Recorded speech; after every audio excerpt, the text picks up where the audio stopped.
Get started before I go into P&L, right? I remember that I wanted to clarify on the exorbitant interest that you'll be paying on OD. So let me just share a little bit with you on quick calculation. Okay, ODs, right? ODs are usually backed by what? ODs are usually backed by collaterals. It's not going to be collateral free unless you have pretty impeccable credit ratings. That means your business are very, very big. But because your businesses are very, very big, usually you don't need OD as well. So it is a bit of a counter-logical, all right? So usually it's being backed by fixed deposits these days. So for those who had taken ODs, right, do you agree with me that you actually back it up with fixed deposits? These days, they don't take assets as well. They don't take assets unless they are fully paid assets. Fully paid lands, unless they are fully paid lands. Otherwise, right, other assets, they are not very interested. They want you to back it up with what do I call as fixed deposits. Okay, the fixed deposit part is usually the killer. Let's just say, for example, you have a credit limit of 1 million, credit facility with limit of 1 million. Okay? And then you need to actually pledge 500,000 into the FD with the bank in order to get 1 million in facility. So let's just say your interest rate per annum is 6%, and your fixed asset, and also your fixed deposits interest rate is probably about 1.75%. So there's about close to 4.25% kind of gap. All right. So if you had taken if you only drawn down 500,000 from your OD, right? Basically, you have borrowed no money from the bank. No? They basically took your 500,000 and give it back to you, and then you pay them 4.25% of interest on that 500,000 for basically just channeling the money to you in a circular. Let's just say you max up the thing to 1 million. Even you max up the thing to 1 million, you in essence only took 500,000 loan from the bank. Okay, but you paid 60,000. Let's say for a year, you paid 60,000 in interest. You only gotten back 17,500. Okay, what do you call that? You have only gotten, so not 75,000, you only gotten about 8,000 ringgit. Okay, you got 8,000 ringgit from FD interest, but let's say you took 1 million, you paid 60,000 in terms of interest. So you deduct off the 8,000, you still pay about 52,000. 52,000. So 52,000 on a 500,000 loan, right, that you get from them in reality, right, is more than 12%. So I can tell you, depending on the amount of money you take and the amount of money you actually put in as deposit, right, most times you will end up paying more than 10% of interest rate for overdraft. So be more circumspect, be more careful when you decide whether to take OD as a source of financing or not. There are certain formulas, but today we have no time for that. There are certain formulas that you can actually calculate to see whether the return on investment is high enough to justify this type of loan or not. Whiteboard, please, Yusof, I'm not sure. You want us to write it out for you? You want us to write it out for you? Because this is just a special sharing, but the gist of it, the bottom line is, if you think that you're only paying 6% for OD, it is usually very, very wrong. At minimum, you're usually paying at least 80% more than what you originally expected to pay, if not double. Sometimes it's even double, it's about 12%. So if your rate is 6%, you may end up paying about 12% every time you draw down from OD, depending on the amount of collateral you have actually given them. All right, so that part you have to always bear in mind. So back to the P&L that we mentioned earlier. All right, how to be profitable. So when it comes to analyzing profitability from a P&L perspective, right? I guess a lot of you probably be looking at, how much sales have I made? So if this is the amount of sales I made this month, next month, if my sales increase by 10%, theoretically, my profit should also increase, right or not? So for a good business, right, if your sales increase by 10%, how much should your profit increase? How much should your profit increase? Should your profit also increase by 10%, your net profit? Or should it be lesser or should it be more? If for a mature, good, well-run business, right, if I already have profit. This month, let's say 100,000 sales, I already have 10,000 profit. Next month, I increase my sales by another 10%, 110,000 in terms of sales. Should your profit also increase by 10%? Or should it be more? Or should it be less? What is the indicator of a well-run business? Ellie is saying more. So I suppose you're saying that the profit should be more than 11,000 because should grow by more than 10%. What about others? What is your understanding of this? If the current month I've already done 100,000 in sales, it can fetch me 10,000 in terms of net profit. Next month, my sales went up to 110,000. What would be your expected impact on your profit? Should your profit actually be more than 11,000 or less than 11,000, or should it be just 11,000? Hafiz is saying should be more, but not always the case. Jancy is saying more. Must think about variables because should not matter too much. Renee is spot on. That's the point. So when we look into our profit and loss, right, we don't just be fixated with the revenue, because at the end of the day is whether this additional revenue is it accompanied with higher margin, higher profit. Okay, your gross profit at this. So for accountants like us, when we look at P&L, we see P&L like the earth, the globe, like the earth. So earth is broken down into two hemispheres, northern and southern hemispheres.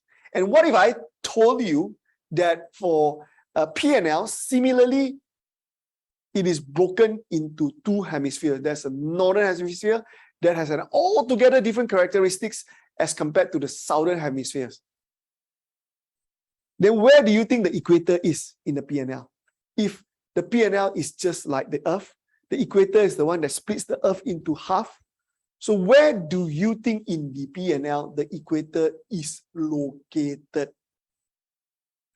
Okay, let me just refresh your memory about how does a typical P&L actually look like. They have revenue, less cost of sales, you get gross profit, you less your selling distribution, you less your administrative expenses, and then you get operating profit, and then you less your finance costs, you get net profit before tax, and then after you less your tax, you get net profit after tax. So Renee is saying BEP. Just to articulate to every one of you, BEP means break-even point. But there's no break-even point.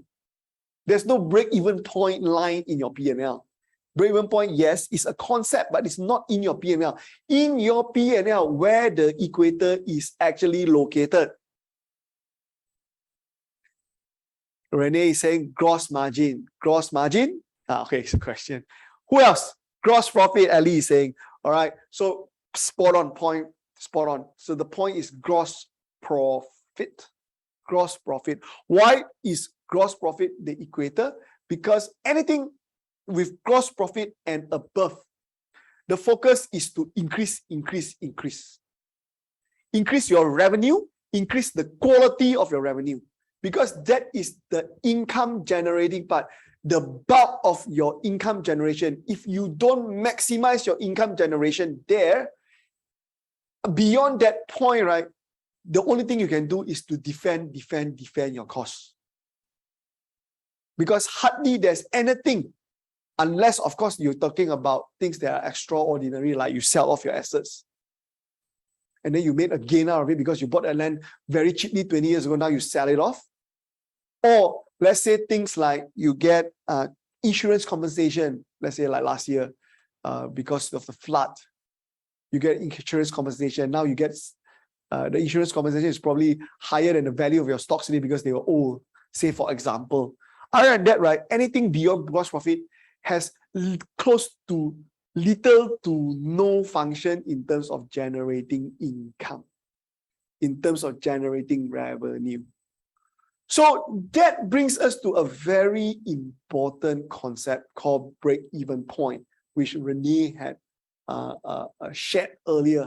Okay, shared earlier. So why break-even point is important, especially in this time and age?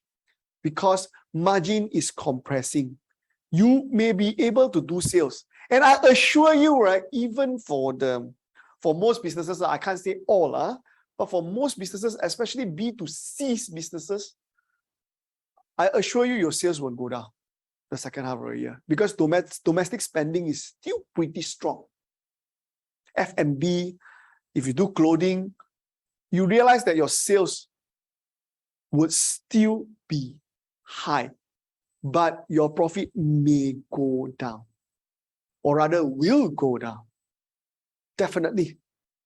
So you have to work out on a very regular basis because the break-even point may change, your margin may keep changing. So sales is made out of two things. One is pricing, your selling price. The other one is the quantity. So at this price, how many quantity can I sell? And this will change over time because your price may have to go up in order to maintain your margin because costs have been going up. But when price goes up, right, can I still maintain my quantity or not? Right? So Rishi is saying that very good point on the gross profit is important, and beyond that is defending it. In a nutshell, is that the quality of revenue is the key for the next 6 to 12 months. All right. So cost will definitely increase. That one you cannot control it. But the point now is that how quickly can you pass on the cost increase to your consumers without affecting your quantity? You need to work that out. And then with that work out, right, you would know where your break-even point is. Right? So now we need to calculate the break-even point. Anything after that, you see this jongkang, this seesaw. After that, you need to balance it. If you cannot increase your revenue, you have to start reducing your prices. You have to proactively reduce your expenses, your overheads. All right, so let's proceed to calculate break-even sales. This is the single most important thing you need to do once every 3 months until the prices stabilize. I don't know when. All right, so now, I won't go in detail. You will read what is break-even point. It's that point where you have no profit, no loss. So you have made enough of this money, deducting off your margin, deducting off your variable costs. Okay, and then this is what we call as contribution. Okay, contribution. I'm going to teach you another concept today. It's called contribution. All right, guys, can you type out on the group chat? Revenue less all your variable costs equals to contribution. Okay, what is variable cost? Variable cost means that you only when you do sales, you will have the cost. If you don't do sales, you won't have the cost. That means the cost of your product is to some extent contribution. Because if you don't sell, you don't have to buy. Right? What are fixed costs? Fixed costs are those like your rental, your staff costs. Whether you buy or sell or not, you've already hired them. Unless you discontinue it, these are your fixed costs. So, crew member, can you help me to type out or not? Contribution is equals to revenue less variable costs. Oh, Jensis, thank you for being faster than my crew. Crew, what are you doing, crew? So this is contribution, crew member. Hey, crew member, can you please pay attention because I need you all to help me to type out certain formula. Please be on your foot. Please be on your feet of this. So revenue less variable cost equals to your contribution. All right. So here, you have to now comb through your P&L. You have to. When you review, the first thing you do right now, if you're not done this, you comb through your P&L. You have to segment it by each GL code, right? Of course, you may not get them conclusively. Sometimes certain GL code, let's say repair and maintenance, you say that I have maybe 80% of my repair and maintenance are variable, 20% are fixed. That one is because it is required by the principal, the suppliers. So you say that, oh, even though it has not, it's time-based, it's time-based. So even though I've not used it, I still need to maintain it. So in the case like this, right, if there's 80% variable, 20% fixed, we consider it variable, okay? Similarly, if it's the other way around, 80% fixed, 20% variable, we consider it in full as fixed. We don't have to be too nitty-gritty about it, all right? So what I'm trying to point out to you is that you need to go through every single line, cost by category, right? You actually assign them with whether they are fixed or variable. And after that, right, using the Excel, right, you pivot or you filter how much of my total cost in a month, right, they are fixed or they are variable. Okay, alternatively, you can do this. You just go for the fixed. And then the rest, you assume they are variable. So you don't have to do twice. Total cost less the fixed cost, you assume they are the variable cost already. Okay, because costs are either fixed or variable. So once you have that data, right, you can start calculating your break-even points. And break-even sales, right, there are 2 points. One is measured by quantity. The other one is measured by dollars. Of course, the easier one is usually measured by dollars. But there are some people, because they don't sell a lot of different SKUs, right, they only have a few lines of products, they may want to actually measure it by quantity, because quantity sometimes is easier to manage. You don't have to wait for the accounts to be up, right? Every quantity I sell, the sales department can actually track it. So in that sense, they say that is cleaner, is more straightforward. So some people may use break-even quantity, but break-even quantity has one shortcoming.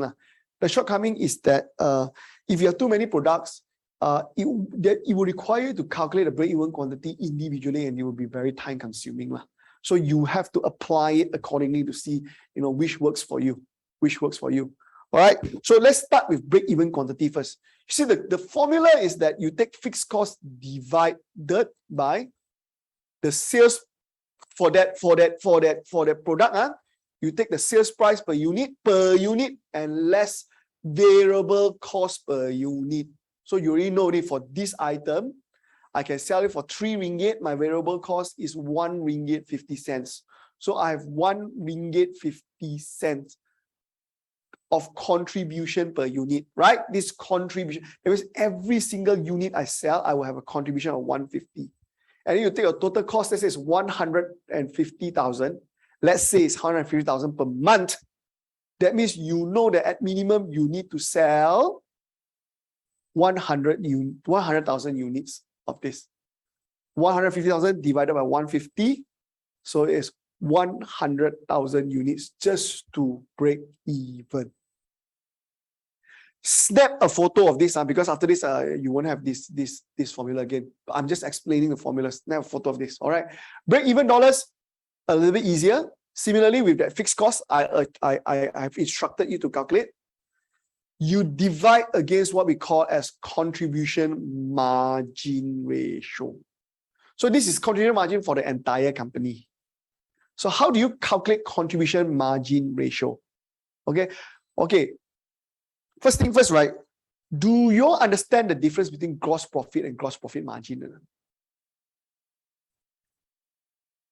Guys, do you understand the difference between gross profit and gross profit margin? Okay, Renee, maybe you share a little bit. What's the difference between gross profit and gross profit margin?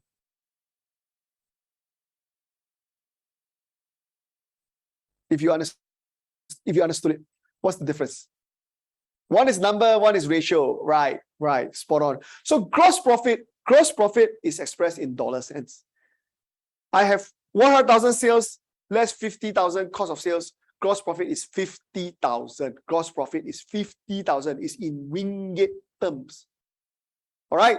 Then Gross profit margin ratio, gross profit margin is calculated by using the gross profit of 50,000 divided against your revenue of 100,000. So that means 50%. My gross profit is 50% of the revenue. So that's gross profit margin. So similarly, contribution and contribution margin mean the same thing.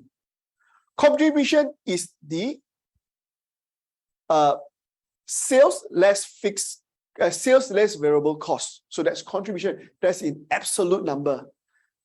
So once you have the absolute number, the contribution, you divide against your sales to get the percentage. That's contribution margin ratio.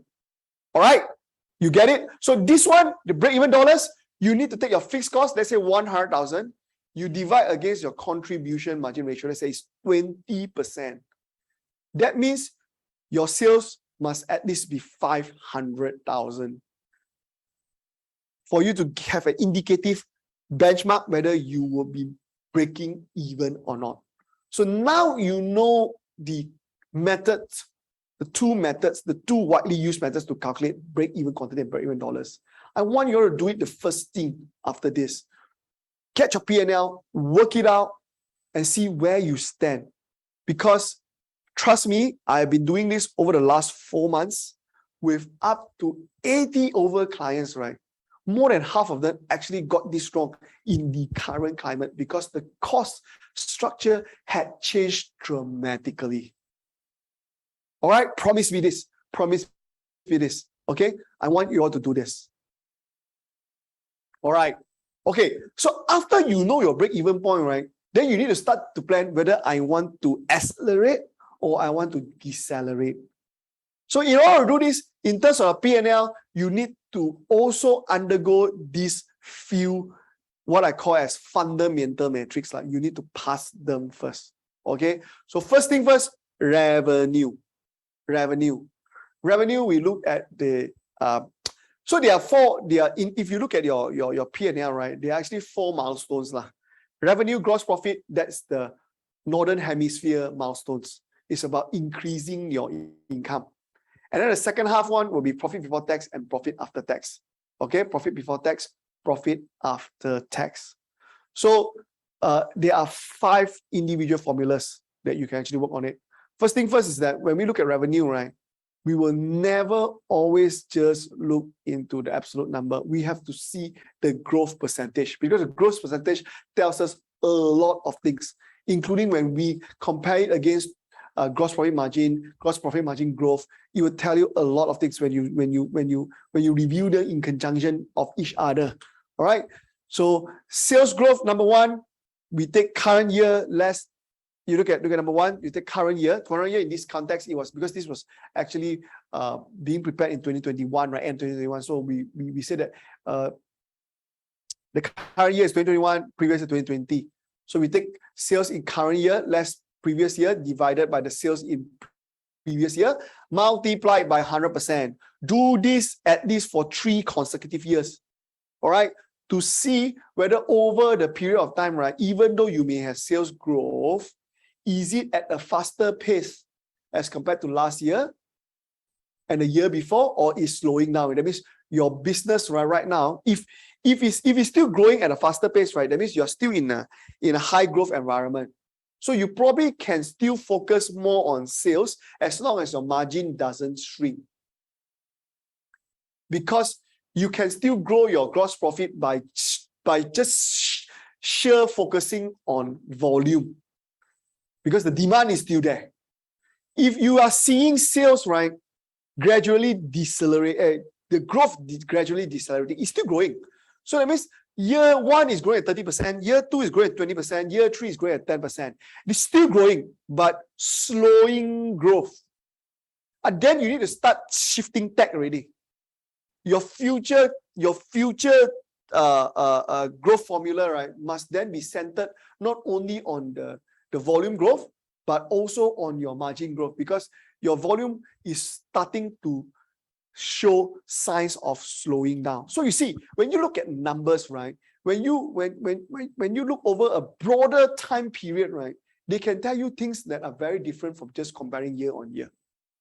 All right. A lot of people are just thinking that as long as our growth is enough. But actually, the pace of your growth, right, is indirectly telling you, right, in terms of your margin or your volume, you need to balance those things. Remember, I say sales is always about pricing times your quantity. Then you will know that whether pricing in the longer run will give you better results or quantity will give you better results. So in a way, if you do sales growth analysis for 3 years, it should be able to give you a preliminary view of that. All right, so number 2, we will look into the gross profit margin. We will take gross profit divided by sales times 100%, gross profit margin. This is to indicate the quality of your revenue. So I have sales growth, but is it growing at the expense of reduced quality? Number 2 should theoretically be telling you, and similarly, please do it for 3 years at least to see whether the quality, has it been diluted over time. All right, so let me jump a little bit from 2 to 4, 2 to 4 because they are relevant. All right, so you do the GP growth percentage. GP growth percentage. So from last year to this year, you take the gross profit, you take this year's gross profit, you subtracted against last year's gross profit, then you divide against last year's gross profit to see whether are you growing, what's the growth percentage. All right, and this growth percentage you need to compare with 1. If your 1 is growing faster than your 4, that means you are actually accelerating your sales growth at the expense of the quality of your sales, because your gross profit margin is actually growing slower.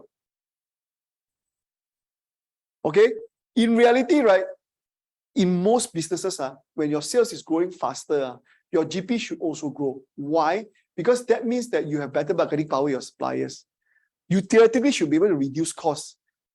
Okay, and similarly, there are some you'll be more efficient because of the economies of scale. So by right, if your sales is growing by 10%, your GP should grow faster. Just like the question I asked you earlier. Theoretically, it's always this. But if you're not achieving this, that means your business is actually growing, but with a strategy that sees you keep on reducing your prices, reducing your margin to acquire new customers. So this will also tell you, so if I actually acquire these customers with reduced margin, is it worth it or not? Would they stick around? Lifetime value will be long. Because once I convert them, my type of business like audit and tax, right? It is very unusual they will go shopping for auditors and tax on a yearly basis. So it is worth it.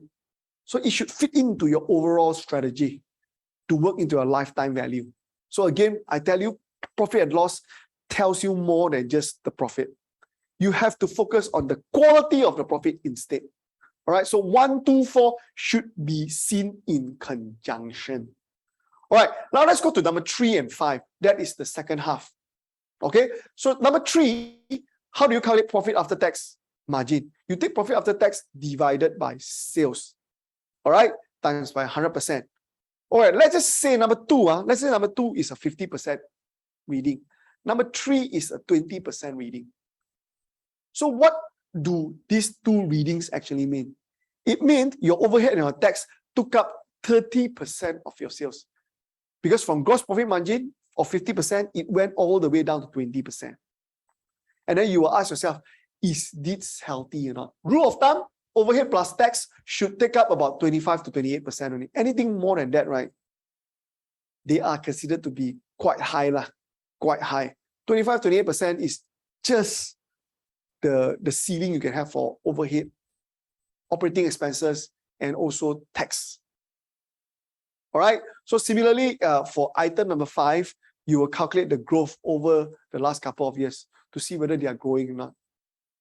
Theoretically, if your sales is growing, your gross profit margin is growing, your profit after tax growth should be the biggest of all 3, because your overheads or operating expenses for a mature business is expected to remain rather constant. You may need to beef up here and there a little bit, but it's not a dollar to dollar increase as compared to your sales. It means that it doesn't mean that if I increase my sales by 1%, I need to increase my overhead by 1%. It's not a percent to percent, pound by pound kind of increase.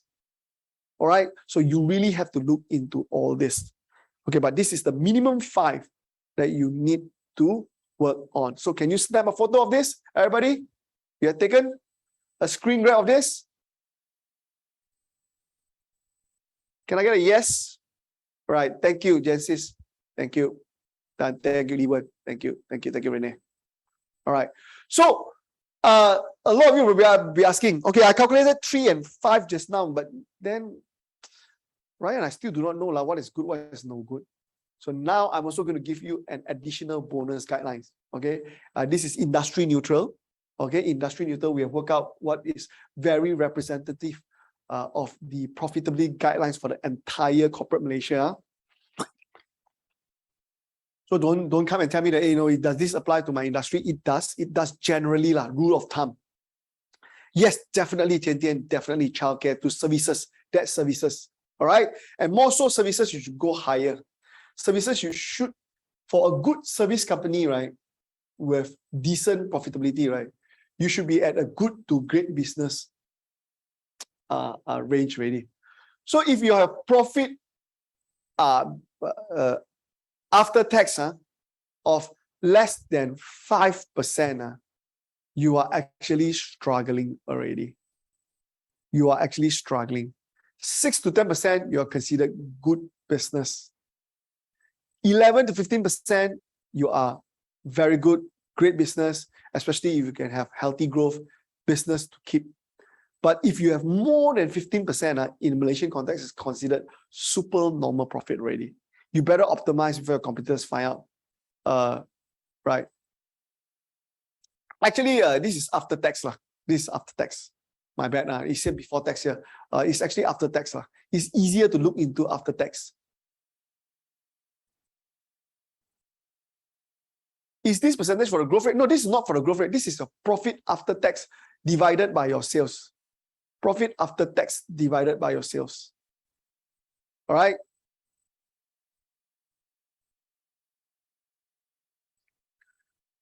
So, Renee, how would you take ROS on? I don't get what you mean by ROS on. Return on sales.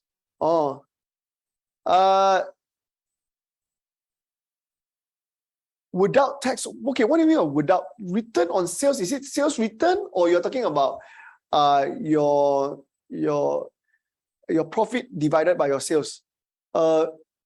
You can have before tax and after tax. Just now, basically, if you look at number 3 and number 5, we are taking after tax reading. But some people may take before tax reading as well. So it doesn't matter. For here, it's actually after tax. My bad, there's a typo on the top. It's actually after tax. Guys, can you amend it to after tax? My bad, right? It's after tax. Okay, Renee, I hope this answers your questions.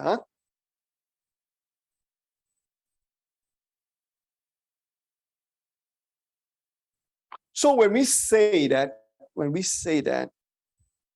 it's actually not difficult to acquire financial literacy sufficient enough for you to run a business. Not sufficient enough for you to be an top-notch accountant, but definitely sufficient enough. So that's in our secret number 2. So, and as an extension of secret number 2, to fit into the context, I also want to emphasize this. Most bosses, right, don't know that you don't run your business on revenue. I know revenue is important because revenue is the source of income generation. No matter how good your margin is, if there's no sales, then it's pointless. Even if you have 99% margin, that I completely understand. But just blindly being fixated on your revenue, right? Even if you get it now, it won't last. You still have to know where your gross margin is. You know where your break-even point is. And you need to do it on a quarterly basis right now because things are changing so quickly. So once you start focusing on your gross profit, your gross margin, you can then make educated decision to decide whether you want to retain your products or your services, or this should not form the future of your business. they should be gradually phased out or to be dropped altogether. There's some products, right? Especially like, I have a client who is in a pharmacy, which is in pharmacy business. And then because, pharmacies these days, they're trying to take on the Watsons, the likes of Watsons and Guardians as well. They want to be beauty care, they want to be convenience store, so to speak. So they've been, putting in a lot of SKUs to fill up their racks. But there's a problem here. While I understand broadly, I'm in agreement with the direction, I still need them to actually do very close scrutiny on which products are actually selling, because there is only this much of space you have in your pharmacy. One square centimeter being taken away from the rack, right, is actually, 1 square centimeter being filled with the wrong product, right, is 1 square centimeter being taken away from the opportunity to sell a better product. All right, that works similarly for clients as well. So at least two tiers or two verticals or angles you should be reviewing your gross profit margin. One is from the product service segments. The other one is from the customer segments. Whether you are spending enough time servicing the clients that are giving you the best margins, or the type A clients that you want to grow your business with, or you are just taking a scattergun approach, you tembak only, whichever that comes, and then you are actually not focusing on those people giving you the best margins. All right.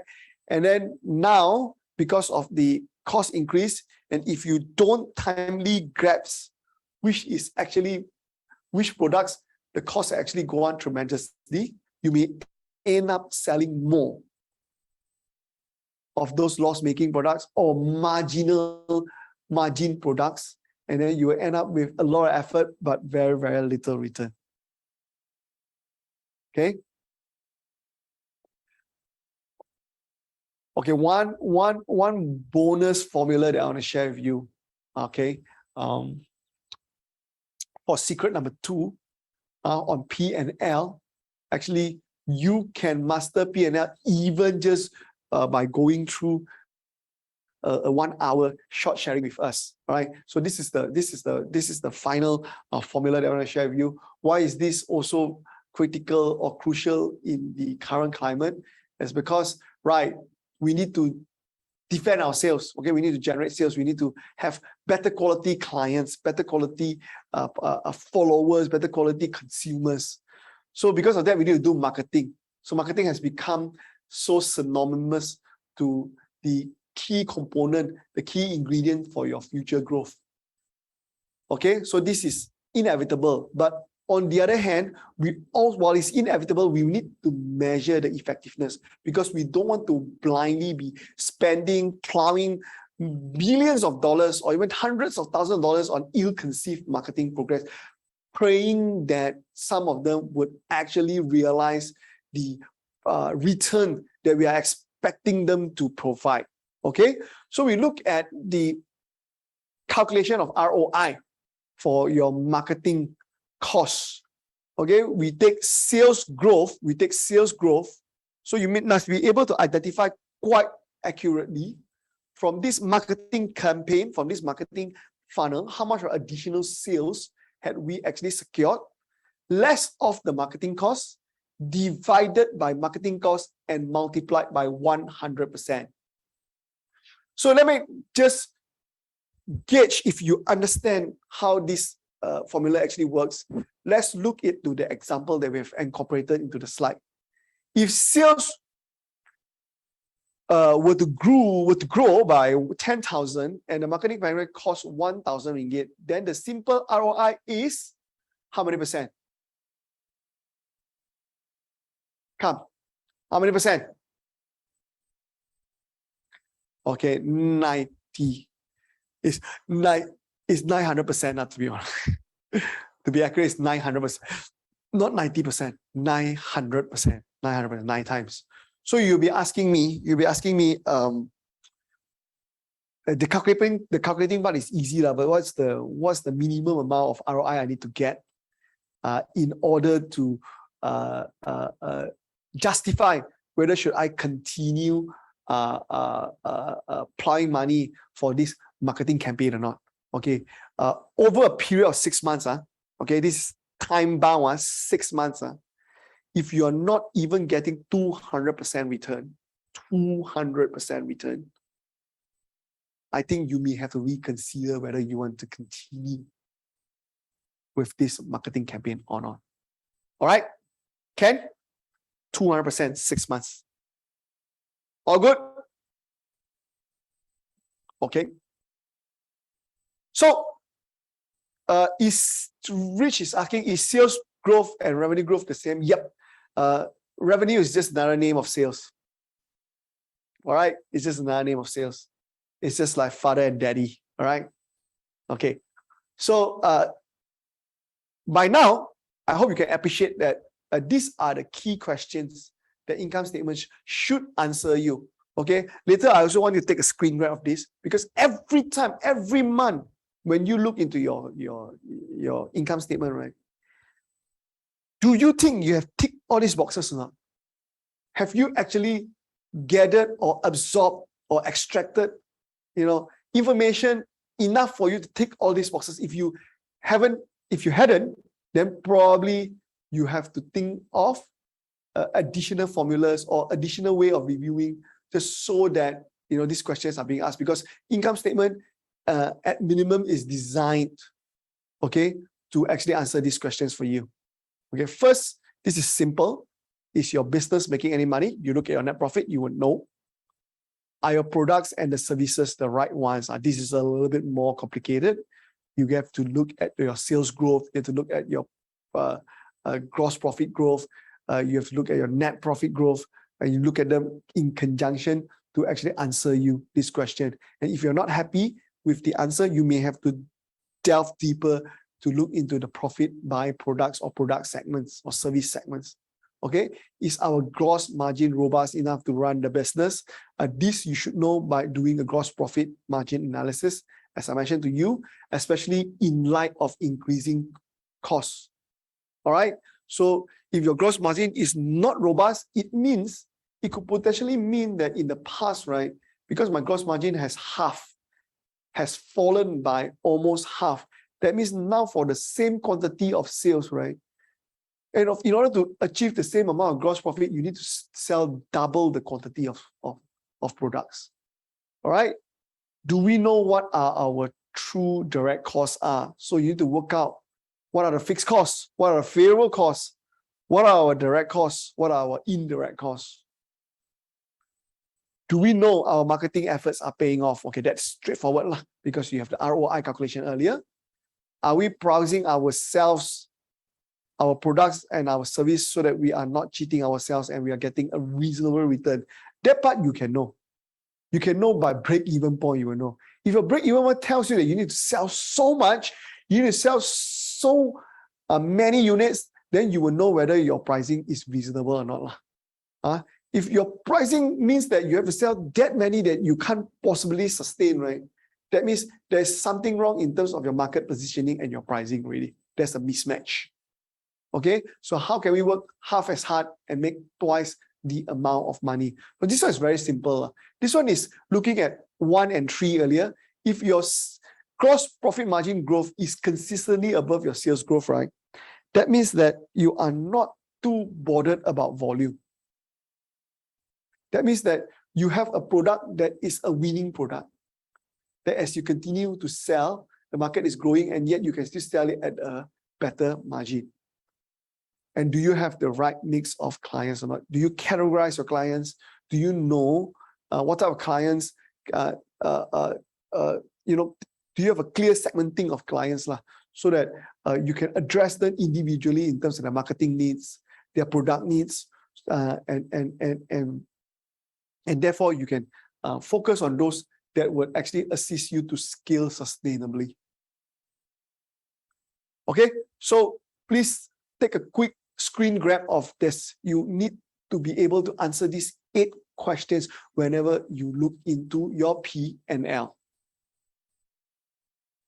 All right.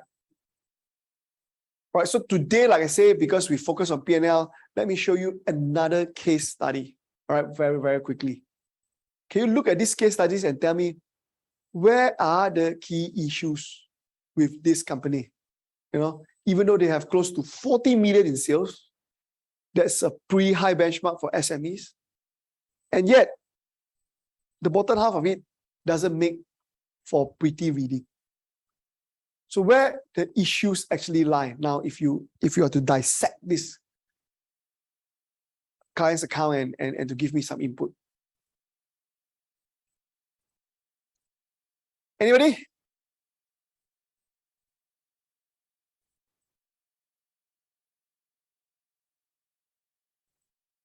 No? Cut manpower, admin expenses, all right? So you can see the red flags lah. The red flags. Okay, good. Hafiz is very, very finance cost. Chris is saying, okay, they're all correct. All right, you look at it, it starts with perhaps the gross profit to begin with is already not very, what do you call that? The gross profit is not exactly very comfortable, in a very comfortable position. It's only about less than 15%, less than 15% gross profit. So you need a lot of volume because gross profit is weak. So the quality is obviously not there. But what is more startling is that the quality is not there. Admin expenses, just the distribution and admin expenses, right, could go up to more than 10% of revenue, more than 10% of revenue. All right. And lastly, the finance cost is mind-boggling, is 1 million ringgit. Right. So you're basically working for the bank. Okay, this is you're working for the bank. You're earning money, you're not even earning enough operating profit to pay off your interest. That means you're getting loans, they are so exorbitant, and then you're not putting it to good use. You're not getting a fair return on the loans that you're getting to invest into your business. All right. So let me just share with you. So what, before we go any further, what does this client actually trade in? Or what is this, which industry is this client in? Right? So it's in the manufacturing and trading of particle boards. Right? A lot of those wooden boards that will be sold in standard sizes to a lot of furniture and also perhaps wood related industry, clients within the industry. So the pain points for this, some of the pain points for these clients are the stock accuracy. Okay, they are unable to track because a lot of stocks, different sizes, and then they're being stacked, in a very messy environment, right? So stock accuracy is always an issue. Damaged goods, their stocks, they are slow moving, more than 7 or 8 months, not sold, barely move. And then the profit margin for hardware trading like me, stock accuracy is always an issue. That's right, that's right. Hardware challenging as well. And your margins also are not exactly very pretty. So usually then you keep a lot of stocks then that may actually eat into your cash flow, So profit margin had deteriorated because mainly they imported their goods from overseas. Logistic and labor wages, okay, in 2020 or so, it wasn't helped by the fact that most of the foreign laborers actually went home, fled the country to go back home because of the pandemic. So with the shortage, right, with the manpower crunch in the market, they ended up having to pay higher labor and wages even before the revision in the minimum wage. All right. So the issue is that 95% of their purchase, right, is cash settled, but they have to grant their customers 30 to 60 days. So that is imbalanced. So they have very high gearing of more than 1.5 times, okay, debt to equity ratio. So they invested into our winning financial decision system.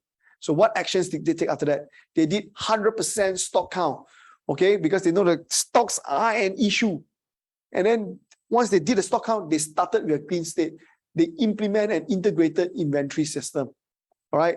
They created standardized product pricing so that there's a range now. The salesman cannot abuse by selling because they want to achieve. A lot of commissions are actually being paid out in terms of achievement of sales, not achievement of margin, and therefore that costs a lot of their sales over the past years, right, to be sold at a price that is very thin margin or sometimes at a slight loss. So then they embark on this 1 month project to analyze the gross profit margin by products and services and drop loss-making projects. Okay, Jane is asking any good inventory system can recommend. Okay, I will tell you that for now, for SMEs, depending on are you in manufacturing, you know, if you're manufacturing with a lot of SKUs, right, you can consider using this called Odoo. Odoo, O-D-O-O, Odoo. So Odoo is a Belgium-based ERP system with a fairly functional, fairly good and user-friendly inventory system. It's called ODOO, but it's not as expensive as the other traditional ERPs. So this is one that for these clients, so I recommended them, and then they have been using it. All right. Previous slides, which okay, I just move it back for you. This.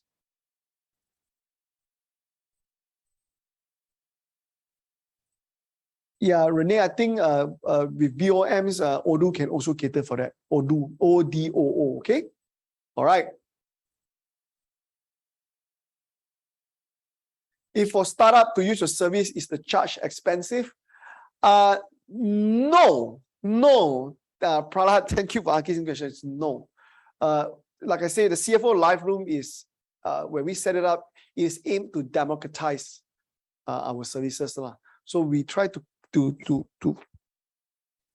model it and design it more from an education-based kind of format so that more people can actually access it.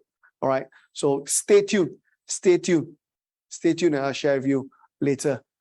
So this part is, of course, they also they got our help to renegotiate for interest rates for the BA and OD. They use a lot of OD. That's why I pointed out to them, I recalculated their OD interest rate. They realized they've been paying about 12 to 13% on average, and that's exorbitant. So they have to restructure, and then they expanded into the export market. They expanded into the export market to balance out, because when you import, you need to pay in cash.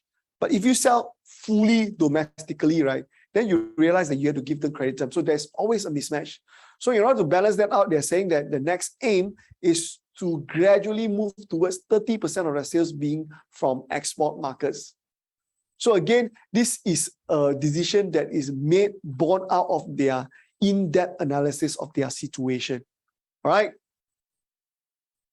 So after investing to us, look at the startling number, the remarkable numbers that they achieved. All right. Few things. The GP had increased. You can see the GP, the change is faster than sales. This is the ideal situation we always want. We want the sales to grow, but we want the GP to grow even faster. That means the quality of the overall sales has increased. And then similarly, the PBT has improved dramatically, like 308%. The percentage, right, like I say, whatever you have improved on the top, right, typically would give you a quantum leap kind of improvement at the bottom, as long as you manage it well, because they firstly managed to kept a lid on their administrative expenses. The administrative expenses barely increased, even though the sales had gone up by 63%. And then the next thing is the finance cost. Look, finance cost is a significant drop because they have realized the cost of just convenience. In the past, they had always wanted to draw down OD because OD, no question, asked. But look, I told them that because your margin is not a software-like margin where you have 40 to 50%, you only have high teens margin, 15 to 20%. You really need to watch where you are spending. And with that, within 1 year, from a 900,000 loss, they managed to turn it around to about 1.5 million. And I will attribute this to 80% of this success to their ability to understand numbers. Of course, 20% comes from the tailwind as well. What's the tailwind? The tailwind is 2021 was indeed a better year than 2020 because people had been more accustomed. There was no panic anymore. People, even though there were some occasional lockdowns, they were more organized and things could actually still move on. And pretty much most industries were already operating. All right. So today I'm going to tell you three things. Look at these three hot air balloons. It is always this. All right, from a P&L, we first try to strive to achieve profit first. But then once we have the required profit, right, we will know how quickly we need to quicken the convertibility of profit to cash flow. And once we can do that, you realize that the third balloon will fly higher, which is your valuation. Okay? All right. So Jane is asking, they are below 5% profit after tax. Is it good or bad? They are still considered as struggling. So look, I move it back here. I move it back here. So it's a turnaround. Nonetheless, it's a turnaround, but the improvement process had not ended. I'm not saying that they suddenly turned into a super profit company, but it's a good turnaround just purely by looking to the numbers. In 2022, I just met up with them actually 2 weeks ago in Penang. This is a Kedah-based company, by the way. I met up with them in Penang for a training, caught up with the CEO, and she told me that it is very, very likely, based on her forecast, of course, also the first half of the year's performance, their profit margin would have gone up to about 7.5% this year. Of course, they are doing about 86 million of sales in 2022, expected 86, 87. So you see, with increased sales and management of the overhead, right, tight management of overhead, they can further increase from 2.4 to about 7.5, 7.6%. That's their guess. All right. So I'm getting into the third secret. Okay, third secret, I'll go very fast because the aim is to encourage everyone, after knowing the need to be educated, to be literate, and then now you need to know that to be literate means you need to know the underlying purpose of each individual primary statement. Today, I only have time to walk you through not even the full journey yet, probably halfway through with P&L, or maybe a third of the P&L only because of time limit. But even then, I think that will be very valuable to at least guide, your mindset when it comes to reviewing P&L. Okay, so once you have the literacy, you have the mindset, the next thing is to ensure that you put all of those into a dashboard, identifying what is supposed to be measured and what does matter. All right. So why do you need this? Because decision makers always suffer from too much data, but too little information. Your auditors, your accountants will always dump you with loads of information, but without pointing to you. What are the key indicators? What are the key metrics? What is the main information that you should derive? So dashboard has two applications. One is to monitor, help you to monitor at a glance very quickly, just like your car dashboard.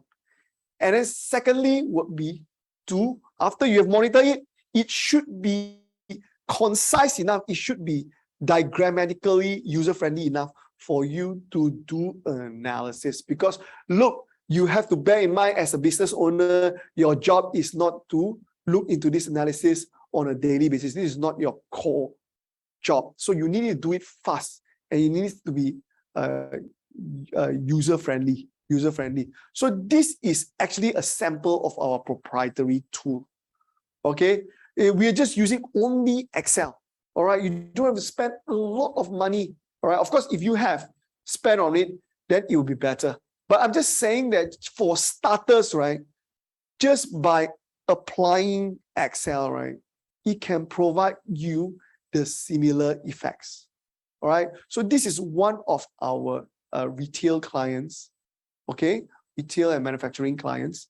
Also, they have actually identified this matrix as being critical to the business, and they measure it on a monthly basis. And assuming every month, and imagine every month after your finance managers had actually closed the books, right, they are able to very quickly migrate those data to a special purpose input tool, very easy, copy and paste numbers, and then automatically these numbers will populate by themselves.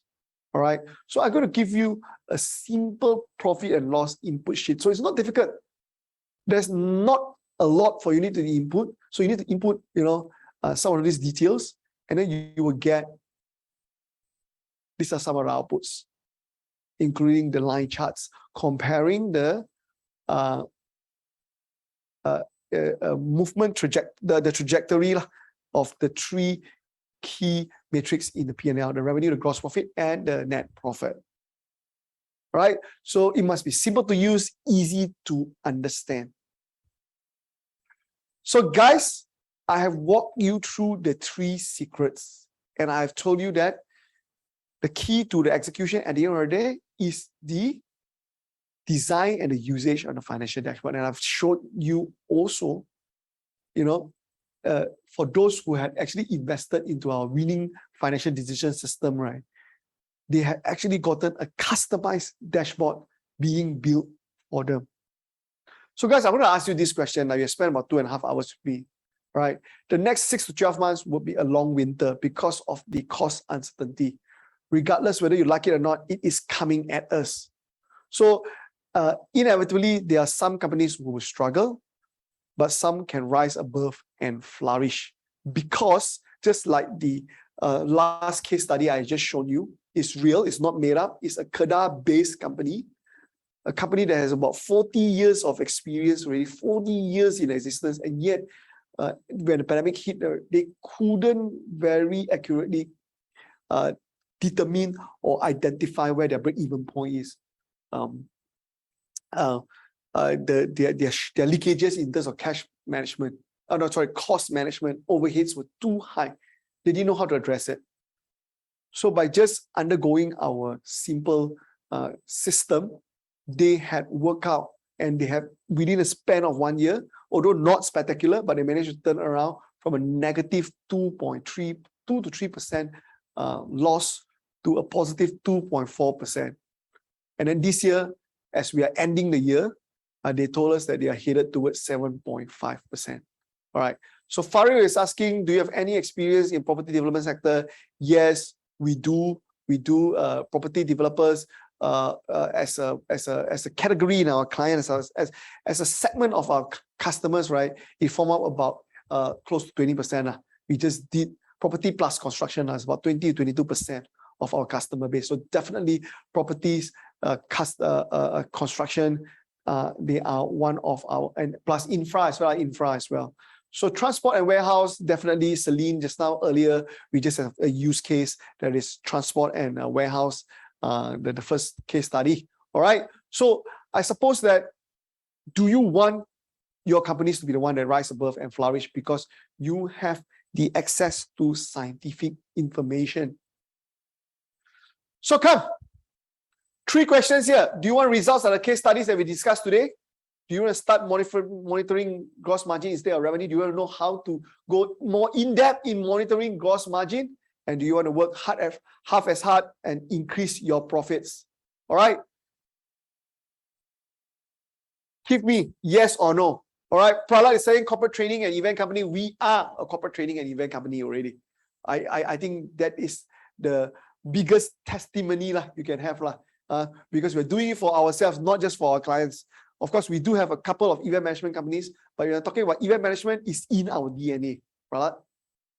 All right. Thank you for the what do you call it? The passion, the desire to really want success. So we have good news for you today. All right. We have good news for you today. All right. I want to make a small request. If you think that over the past 2.5 hours, due to that very limited time, and we do not even have any tools, we do not even have any training materials, and yet you think that you have benefited, you have learned something, right? Imagine what we can do if it's a structured program with training materials, training tools, with ample time. The knowledge that we can impart, the impact it can have in terms of financial literacy in helping you to steer your business going forward.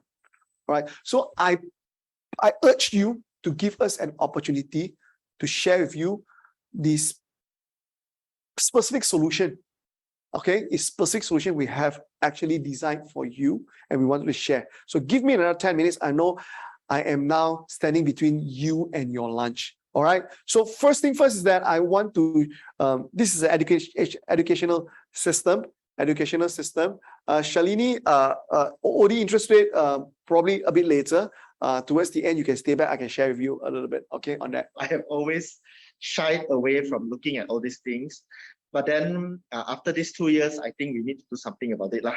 And also after 11 years, if I'm not making money as a business owner, I think something is not very right with the way the business is run. I walked away with a lot of things. I suddenly look at the numbers in my financial statement and I understand things. So that's very good. I'm very thankful because for the first time in 11 years, I understand the numbers inside my financial statement. All right. So I'm not going to promise you the moon and the stars now. But what I can promise you is this, based on the testimonial. If you had given us a chance, be patient. I am slowly peeling it off, revealing this to you, what the solution is. But the solution will definitely, for the longest time, right, enlighten you, at least for the 3 primary statements, right? What messages, what values, what benefits you can actually extract from them, and you don't even need an accounting degree. All right. So Sylvester had been doing a very simple business, education, service business, no complexity. But even that, for the past 11 years, it had bogged him down. It had troubled him in terms of getting the full transparency, the full clarity, the full interpretation of the numbers. And after attending this workshop, right, it helped him to now see his numbers in a different light. So what is this solution I'm talking about? It's called Winning Financial Decision System. I think across the 2 case studies that I shared today earlier, right, I did also reveal this name, this system. Right? You will be thinking, what does this system actually entail? Okay, all right. So in the system, you learn and get to read and decide based on financial numbers, based on scientific numbers. All right. And then you foresee possible dangers, risks, address them. And at the same time, it's not just about addressing dangers and risks. If you cultivate the, if you cultivate the habit of looking into your numbers on a regular basis, on a systematic basis, right, you will also be able to identify opportunities and grab them while they are still hot. All right. So then you learn how to make your business more valuable. Okay. Improve your profit, improve your cash flow, your valuation will even go higher.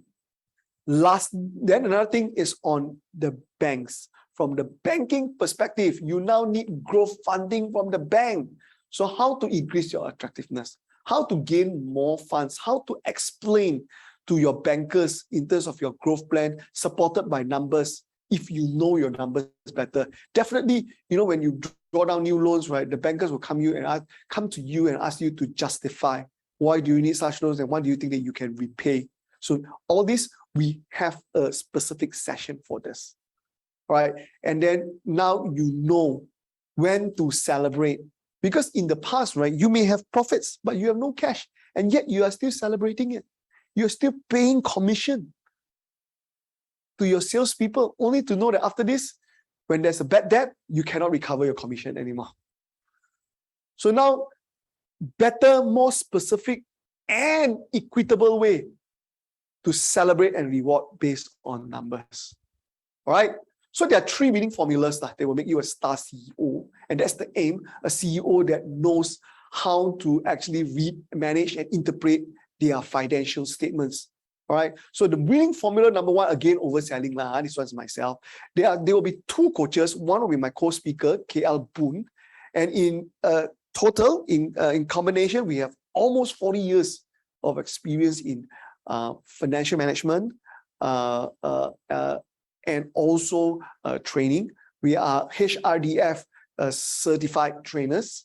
At the start of the year, we have already helped over 600 business owners of various industries and sizes. By now, it's 1,200 already, because we are doing this on a monthly basis. And then you get your answers on the spot. So that's a good thing. So whatever questions is customized for you. You have any questions, whether you are asking in the public, you are asking in the private, because we also have sessions in the breakout rooms where you can actually consult us directly. All right. So now we are talking about value first. I'm not talking about pricing. This is to show you how much we have sacrificed in order to make this possible. Okay. So for 2 coaches, right, based on our rates being approved by HRDF, right, per day, we can get up to 6,000 if you're running a private training, right? You can get up to 6,000 per pax. So for 2 coaches, that's 24,000, valued at 24,000. Okay, so now we are talking about winning formula number 2, winning element number 2. We have an easy to use financial tool. So this is by far, if I would be honest with myself, right, this is by a distance the crown jewel of the system. Because at the end of the day, if you have no dashboard, no matter how good your my mentoring is, no matter how good your financial literacy is, you will still struggle. Even for myself, right, when I review my own personal P&Ls, I rely on a lot of financial dashboard because that would optimize the entire process. I can focus my time on analyzing the anomalies. All right. So I'm going to give you a quick preview of a sneak preview of a part of our easy to use financial tool. And they're very graphic, very user friendly. And they are really designed in a way where, the input text is so effortless as without sweat. All right. So we have this guy, I always remember Kang. Kang is a managing director of a premium gift providers. So he came across as a guy who is more artistic than what's that word? They're more scientific. That means numbers. He's just very, very bad with numbers. So for him, literacy is one thing. He can always go back and forth and look into, those notes that we're giving him. But at the end of the day, right, he came to the conclusion and he admitted to me, the biggest takeaway is actually the financial dashboard. Because the financial dashboard helped him to focus. He just couldn't deal with mountains of numbers, huge, big data numbers. His mind, his brain is just not created to process large numbers, large amount of numbers. So I have a particular impression for him, and now he's able to make better decisions. And not only that, right? Because of this dashboard, because his business is growing, and because the trust that we have developed over time, now they have also engaged us as their CFO, right? So this is the kind of gradual evolution of our relationship, right? So Kang has left a very, very deep impression on us, right? So at this, the dashboard itself, when we customize and design for others in the past, we charge a minimum of 12,000 ringgit for it. Okay. So the third winning element is this called Power Cash. Power Cash is a system. It's an application. It's an app. It's an online app being backed by super computers. So it is configured by strong algorithms. When you feed in your financial statements, the more data you feed in, they would do artificial intelligence-backed analysis on your company. All right. And then we would actually have a one-to-one session. Okay, this is the third session after the 2-day intensive workshop, right? You have another one-to-one post-mortem session with us. First is to reinforce your learning so that we make sure that you have brought with you all the necessary literacy you need. And then on top of that, we are giving you a bonus health check for your business using this exclusive app that we jointly developed with our Australian partner. And the Australian partner is, one of them is actually the co-author of the book Scaling Up Scaling Up. I'm not sure if any of you have read the book. Scaling Up is an award-winning book that I urge every single business owners, SME business owners who want to scale your business tremendously, you should read, because there are a lot of insights, there are a lot of valuable experience and knowledges that will help you to drive your growth. Okay, so one of the authors actually co-developed this because they understood that there are 4 elements in helping you to scale your business, and one of the key one would be the cash. That's why they actually work out time to create this system. This system would actually help you to do DIY health check. You don't always have to go to financial consultants like us to do health check, because that would be very expensive. So it's the same like, you go to the pharmacy to buy a DIY equipment to test your glucose reading. So you don't go to the doctors, every time, because you need to do it on a daily basis or a weekly basis. So it's not only convenient, but it's also very, very economical. So this is Power Cash. It's all about, we will do a one-time 20-page health check report for you, and we will draw up the action plans on how can you actually improve your profitability, your cash flow. All right. So that itself, the one-to-one report plus the access to the system is worth 10,000 ringgit. It's worth 10,000. So in total, the value in aggregate is healthy 6,000 ringgit. All right. But we committed to you that, we want to democratize. That means we want to make this accessible to the mainstream market.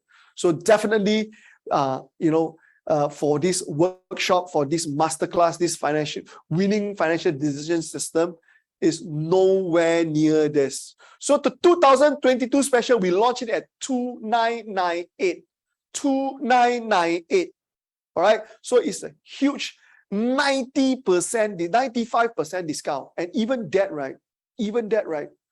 Our management thought that this was not good enough, because this was never meant to be a profit-making undertaking. So after 3 months, after discussing, especially there were a lot of you who wanted it to be hybrid, because initially we launched it as a physical event. So a lot of them, because they were based out of the Klang Valley, they petitioned to us that would there be can you actually convert this, or at least support it in a hybrid form where it is online. So after 3 months of deliberation, we decided to move it completely online so that we can further reduce the pricing.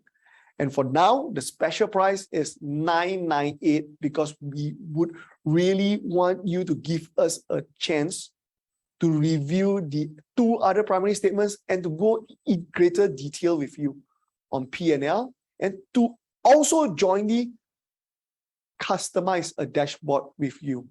So it's not even 1,000 ringgit. Okay, the cost price is not even 1,000 ringgit. And this is not a training. This is a experiential program where we will have one-to-one. We will work out jointly with you your dashboard. We will work out your key matrix with you. All right. So there are 2 course dates, September 12 to 13, Monday to Tuesday, that's English, 6 to 7, that's Mandarin. So Syed is saying that, do I have other dates? Yes, we do this on a monthly basis. So let's say September and October dates don't work for you. Dashboard is included. Yes, we will build it together with you. Okay. So hang on. So I answered Syed. We do this on a monthly basis. So, but only for today, okay, for the first 20 only, for the first 20, and I'm going to start the timer now.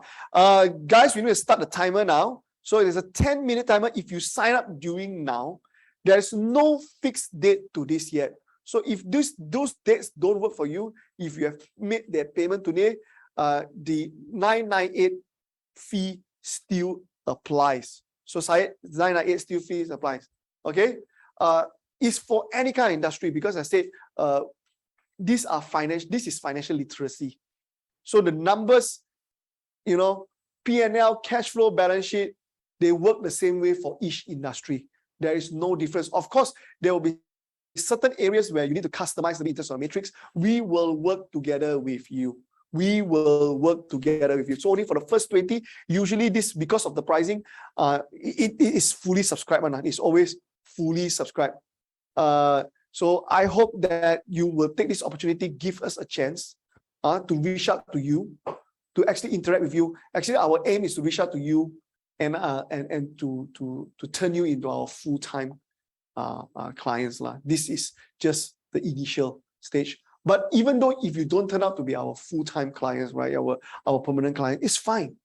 If just throughout this 2-day workshop plus that one-to-one diagnostics, right, the health check diagnostics, right, if we can bring some value to you, which I believe the value would definitely exceed 998, 998. All right.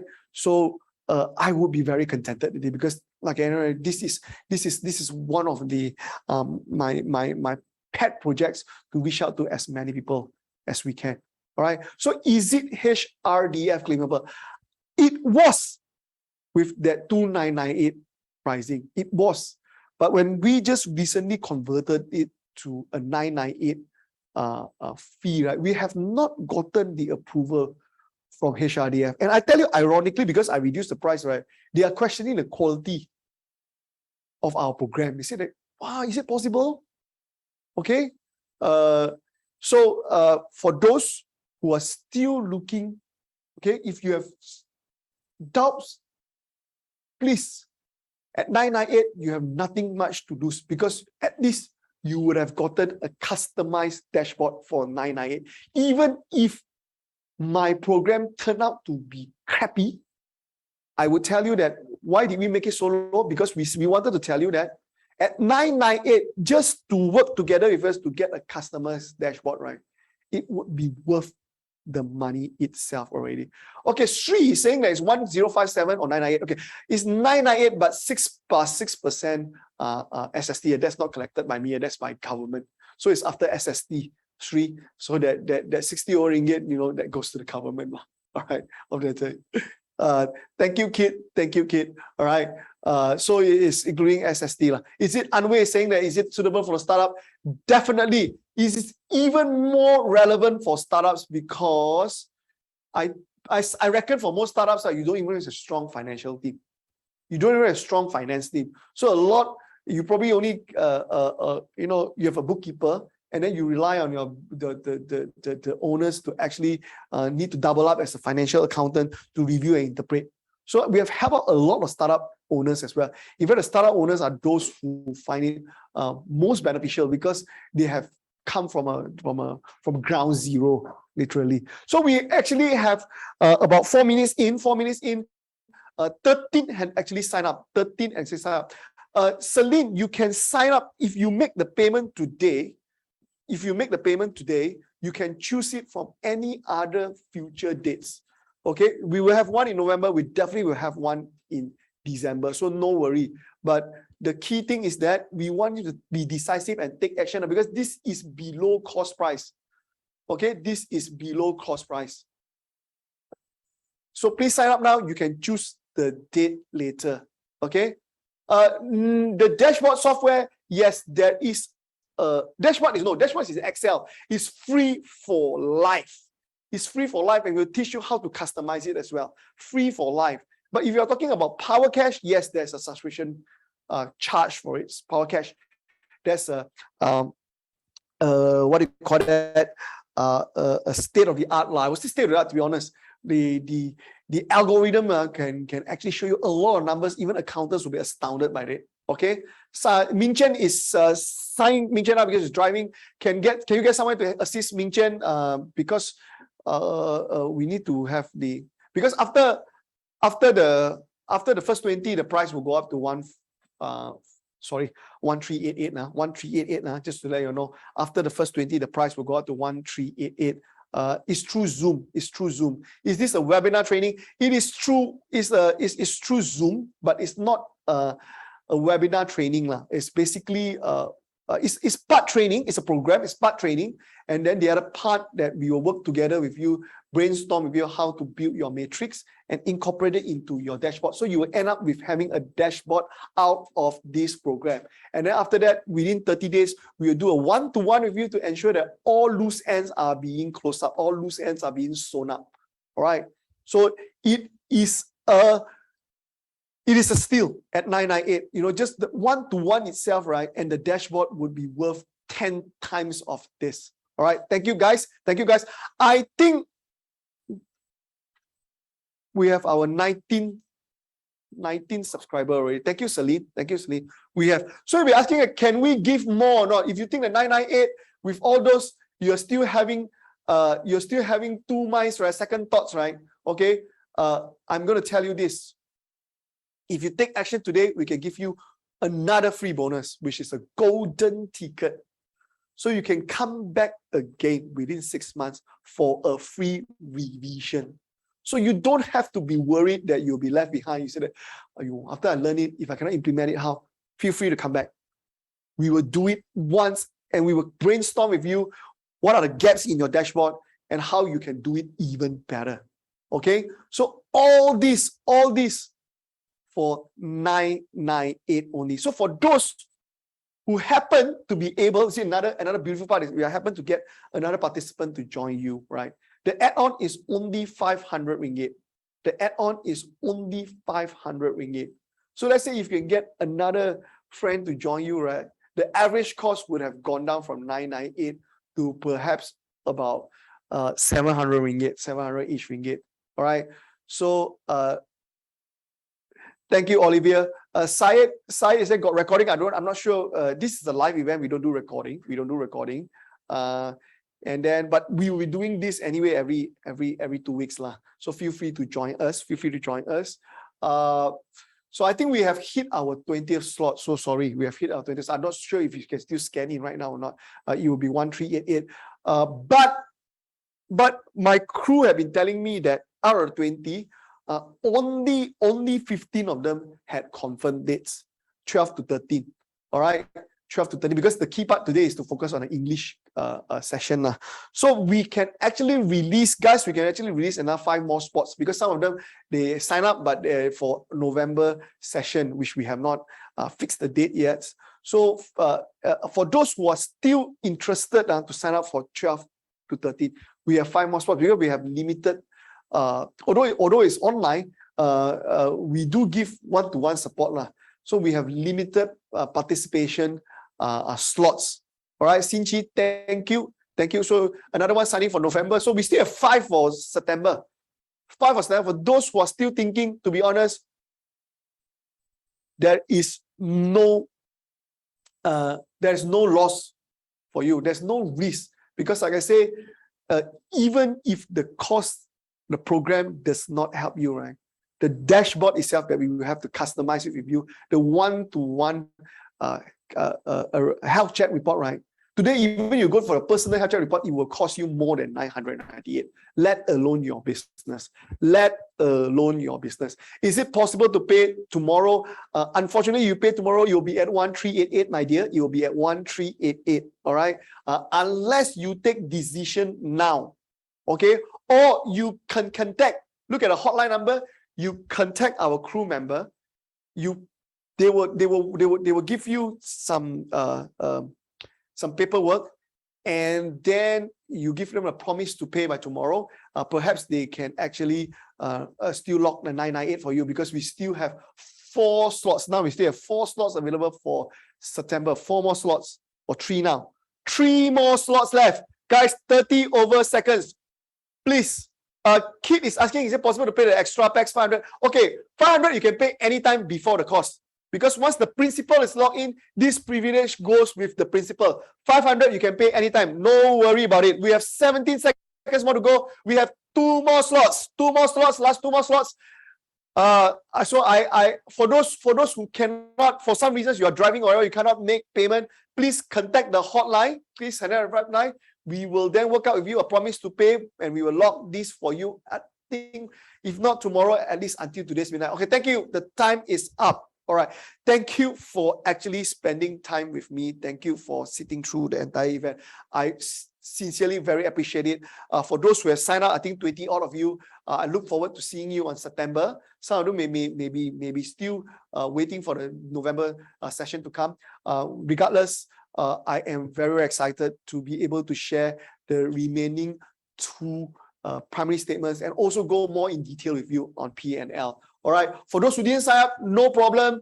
Let's interact with each other even through our CFO Live Room Facebook page. Okay. I look forward to that. This is one last testimony I want to share with you. Past 12 years, without looking at all these